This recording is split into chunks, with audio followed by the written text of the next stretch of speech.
골로새서 2장 13절에서 15절 말씀입니다.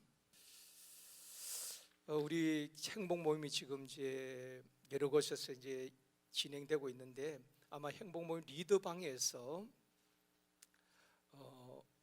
유머를 공모를 한 것 같아요. 유머를 저는 이게 유머를 보면서 참 재미난 유머들이 많이 올라왔는데, 한 가지를 이제 좀 소개를 하면은, 그 아주머니와 아줌마와 조폭의 공통점, 이런 유머가 올라왔어요. 아주머니들하고 조폭 공통점이 뭔가? 유머입니다. 첫 번째는 겁이 없다. 뭐 조폭들은 겁이 없고 아줌마들이 겁이 없다. 두 번째는 문신을 한다. 그 조폭들은 온몸에 막 이렇게 호랑이 문신하고 용 문신 하잖아요. 그걸 이제 아줌마들은 눈에, 눈썹에 문신을 한다는 겁니다. 그리고 세 번째는 친해지면 형님이라고 부른다. 뭐 조폭들은 다 형님 그러듯이 이제 우리 아주머니도 친해지면 형님이라고 부른답니다. 그리고 네 번째는 때로 몰려다닌다. 조폭도 보면은 한두 명 혼자서 안 다닙니다. 항상 보면은 20명, 많게는 30명 이렇게 하듯이 때로 몰려다닌다. 아주머니도 혼자 다니니까 식당에 가도 때로 몰려다닙니다. 때로 몰려. 그리고 다섯 번째는 칼을 잘 쓴다. 조폭도 칼을 쓰는데 아주머니 주방에서 칼을 이렇게 잘 쓰지요. 그 여섯 번째는 금붙이를 좋아한다. 그 조폭들도 보면 다 금목걸이 하잖아요. 그래 아주머니도 금귀걸이 뭐 이렇게 금붙이를 좋아한다. 일곱 번째는 금종옷을 즐겨 입는다. 오늘도 우리 이제 고난일이라고 우리 그 한밤팀도 다 금종옷을 입었는데 다 아주머니들이잖아요. 그 조폭들도 보면 다 금종옷 입습니다. 금종옷. 안 아주머니도 계신가요? 그 여덟 번째는 인정사정 안 봐준다. 인정사정 안 봐준답니다. 아줌마 조폭의 공통점 유머입니다. 자, 옆에 분과 한번 인사하시겠습니다. 잘 되고 있습니다. 기도하면 됩니다.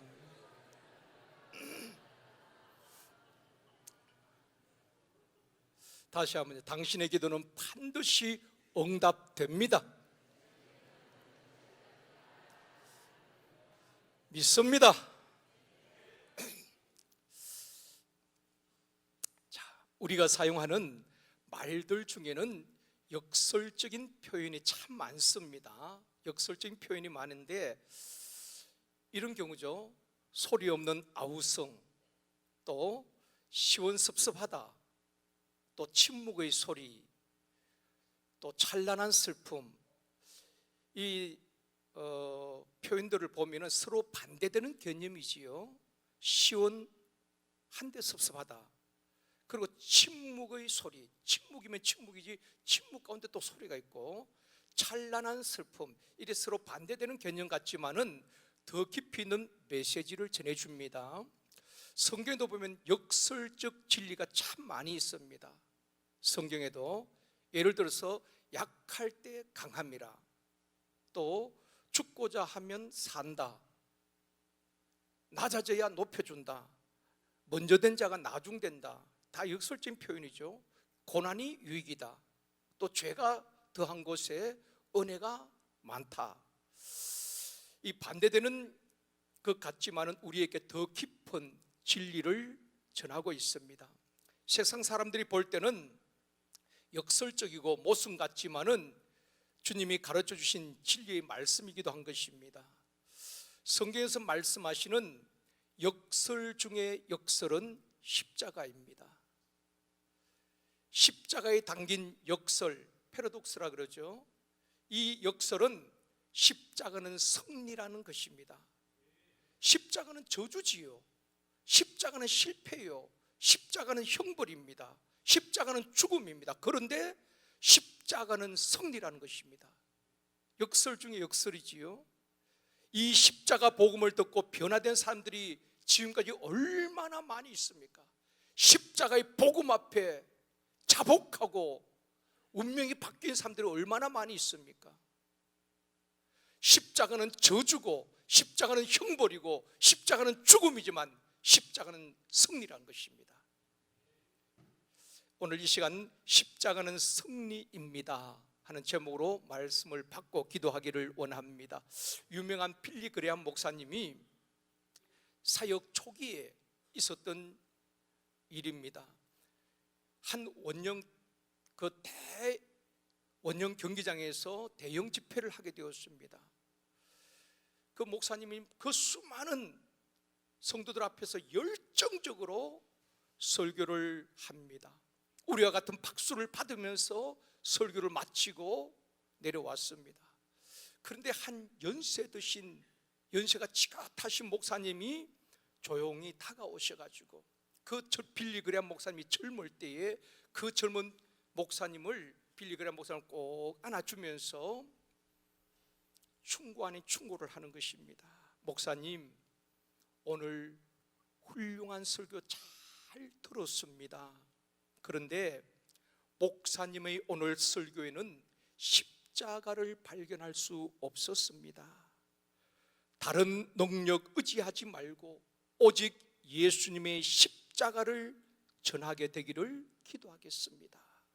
아마 노 목사님이 그 메시지를 들으면서 십자가가 없는 그 설교를 들으면서 젊은 그 목사에게 그렇게 충고를 했던 것 같습니다. 이 일이 빌리 그레함 목사님의 일평생 설교를 바꾸어 놓았다고 합니다. 목사님은 그 설교를 할 때 수많은 사람들이 환호하자 그 많은 사람들이 듣고 싶은 설교, 또 사람들이 듣기 좋은 설교를 했다는 것입니다.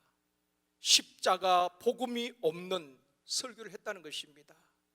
그 노 목사님의 충고를 받고 호텔 들어와서 그 자리에 무릎을 꿇고 하나님 앞에 회개했다는 것입니다. 하나님, 십자가 없는 설교, 십자가 없는 복음, 사람들이 듣기 좋아하는 설교, 듣고 싶은 말씀을 전했습니다. 그렇게 통회하면서 하나님 앞에 용서를 구하고 그때부터 빌리 그레함 목사님의 설교가 달라졌다는 것입니다. 사람들이 듣기 싫어할지라도 십자가 복음, 십자가 설교를 했다는 것입니다. 그래서 빌리 그레함 목사님이 십자가 복음을 당당히 전할 때 수백만 명이 회심한 역사도 일어났고 전 세계에 22억 명이 한 번 이상은 빌리 그레함 목사님의 복음을 들었다고 합니다. 사랑하는 성도 여러분, 십자가는 복음의 정수이자 승리의 상징입니다. 오늘날 또 보면은 성공담, 간정, 세상 돌아가는 이야기, 그런데 성도들은 환호합니다. 또 십자가 부활에 대해서 설교하면 다 알고 있어, 수없이 들었어, 또 부활절 다가왔구나, 귀를 닫고 있을 때가 참 많이 있습니다. 여러분, 바울이 전한 복음이 무엇입니까? 십자가와 부활입니다. 베드로가 생명 걸고 전했던 복음이 무엇입니까? 십자가와 부활입니다. 그 너희들이, 유대인들을 향해서 너희들이 십자가에 못 박아 죽인 예수를 하나님이 다시 살리셨다, 생명의 주가 되셨다, 나는 이 일의 정인이다, 이것밖에는 전할 것이 없다. 십자가 복음을 전할 때에 3,000명이 회개하고 돌아온 역사들이 일어났다는 것입니다. 여러분이 목회자들 위해서 기도할 때에 듣기 좋은 설교를 하고 내가 듣고 싶은 설교가 아니라 우리 제일선도교 강단에서 십자가가 있는 복음, 십자가가 있는 설교를 할 수 있게 해 주시옵소서. 그렇게 기도해야 되는 것입니다. 이 세상 역사 속에 수많은 전쟁이 있었지만은 인류 역사상 가장 큰 싸움은 예수님과 마귀의 영적 싸움입니다. 우리 주님의 싸움은 영토를 위한 싸움이 아니죠. 세계 모든 역사는 전쟁 역사를 할 만큼 지금까지 전쟁이 계속 끊임없이 이어져 왔지요. 대부분의 전장은 영토를 위한 싸움이었습니다. 또 통치자들의 자기 명예를 위한 싸움이었습니다. 그러나 우리 주님은 마귀와의 영적 싸움을 싸우신 것입니다. 죄에 빠져있는 인류를 구원하기 위해서 예수님은 마귀와 싸우신 것입니다. 로마서 5장 12절에서 말씀합니다. 같이 읽겠습니다. 그러므로 한 사람으로 말미암아 죄가 세상에 들어오고 죄로 말미암아 사망이 들어왔나니 이와 같이 모든 사람이 죄를 지었으므로 사망이 모든 사람에게 이르렀느니라. 여러분, 태초에 하나님께서 사람을 창조하실 때는 하나님과 영원히 교제하며 살도록 영원한 생명을 주셨습니다. 그런데 한 사람으로 말미암아, 그 한 사람이 아담이지요. 아담으로 말미암아 사망이 들어왔다. 그렇게 말씀하고 있는 것입니다. 그래서 모든 사람은, 아담의 후손들은 사망의 소임을 당하고 죽임을 당하고 무덤에서 무덤으로 옮겨진 것입니다. 아담의 죄로 말미암아 그때부터 모든 사람은 죄의 지배 아래 있었고 죄의 종노릇 하게 된 것입니다. 인간의 힘으로, 사람의 권세로 이 강력한 마귀의 지배에서 벗어날 수가 없는 것입니다.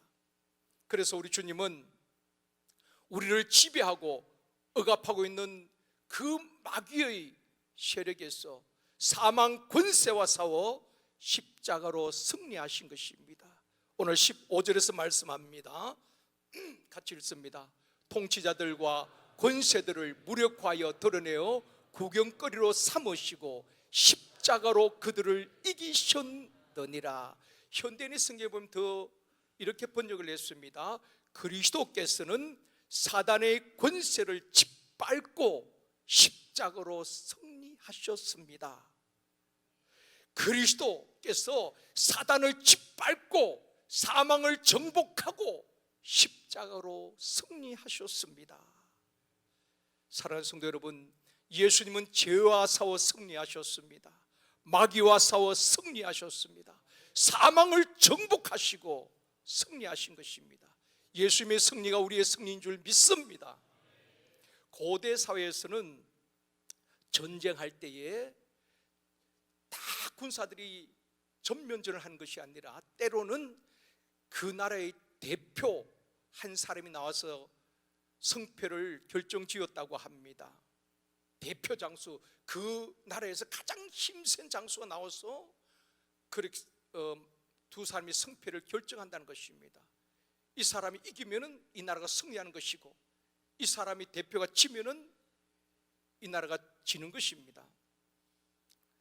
대표적인 것이 바로 이스라엘과 블레셋의 전쟁이었죠. 블레셋에서는 골리앗이 나왔고 이스라엘에서는 다윗이 나가서 싸우게 되는 것입니다. 다윗의 승리는 한 사람 다윗의 승리가 아니라 이스라엘 민족 전체의 승리였다는 것입니다. 로마서 5장 19절에서 그 말씀을 하고 있습니다. 같이 읽겠습니다. 한 사람이 순종하지 아니함으로 많은 사람이 죄인 된 것 같이 한 사람이 순종하심으로 많은 사람이 의인이 되리라. 앞에는 한 사람은 바로 아담이지요. 아담 한 사람이 순종하지 아니함으로 많은 사람이 죄인이 된 것 같이 뒤에 있는 한 사람은 바로 예수 그리스도, 십자가에 죽기까지 순종하신 그 예수 그리스도로 말미암아 많은 사람들이 죄사함 받고 의인이 되리라. 그 말씀을 하고 있는 것입니다. 그러니까 한 사람 아담으로 말미암아 모든 사람이 죄인이 되고 죄의 종이 된 것입니다. 아담의 패배는 우리 모두의 패배였습니다. 그러나 한 사람 예수 그리스도께서 십자가에 순종하심으로 마귀의 일을 멸하시고 승리하신 것은 예수님의 승리가 우리의 승리인 줄 믿습니다. 로마 시대에 콘스탄티누스 황제가 동로마와 전쟁 중일 때에 한 번은 환상 중에 이런 환상을 보게 되는 것입니다. 너는 이것으로 이겨라 하는 음성과 함께 십자가가 나타나는 것입니다. 그래서 콘스탄티누스 황제가 그 십자가를 앞세우고 전쟁을 하게 됩니다. 그리고 대성을 거두게 되지요. 이때부터 십자가는 세계적인 승리의 상징이 된 것입니다. 사랑하는 성도 여러분, 예수님의 십자가 승리는 우리에게 어떤 축복을 가져왔는가?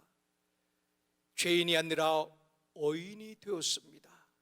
더 이상 진노 아래에 있는 것이 아니라 하나님의 축복 안에 있게 된 것입니다. 죄의 종이 아니라 하나님의 자녀가 된 줄 믿습니다. 뿐만 아니라 우리에게 길이 열려진 것입니다. 구약 시대에 죄인이 하나님 앞에 나아갈 수가 없습니다. 길이 막혀 있었지요. 그러나 예수님의 육체로 성소와 지성소 사이에 막혔던 휘장을 찢으시고 은혜의 보좌 앞으로 지성소에 나아갈 수 있는 길을 열어주신 것입니다. 그래서 우리 주님의 십자가 승리로 하나님 앞에 당당히 나아갈 수 있고 은혜의 보좌에 나아갈 수 있는 길이 열려진 것입니다. 사랑하는 성도 여러분, 예수님의 승리가 우리의 승리인 줄 믿습니다. 우리 주님이 승리하심 같이 치열한 삶의 현장에서 마귀의 잠소 앞에서 무너지지 아니하고 오늘 우리 육남전도의 찬양 것처럼 거친 길 험한 산이 앞에 가로막는다 할지라도 찬송하며 주님 손잡고 당당히 넘어가고 승리하는 우리 모두가 되어지기를 원합니다. 치열한 삶의 현장에서 또 영적 싸움에서 죄와 싸우고 마귀와 싸워 승리하는 우리 모두가 되어지기를 주님의 이름으로 축원합니다.